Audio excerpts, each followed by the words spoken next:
కింద పడ్డ పై చేయి నాదేనంటం అంటే ఇదే. హెజ్బుల్లా లెబనాన్ నుంచి ఏదైతే ఘాతుకాలకి పాల్పడతా వచ్చిందో ఇజ్రాయెల్ మీద, ఇజ్రాయెల్ దానికి ఘాటైనటువంటి ఆన్సరే ఇచ్చింది. హమాస్ తీవ్రవాదుల కోసం హెజ్బుల్లా ఓవర్ యాక్షన్ చేస్తుంది.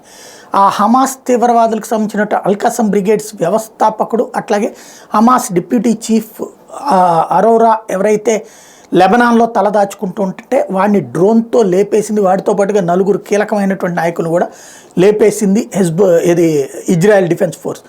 ఆ దెబ్బతో బిత్తరపోయినటువంటి హెజ్బుల్లా యుద్ధం చేస్తానంటూ ముందుకొచ్చేసింది, సరిహద్దుల దాకా వచ్చేసింది.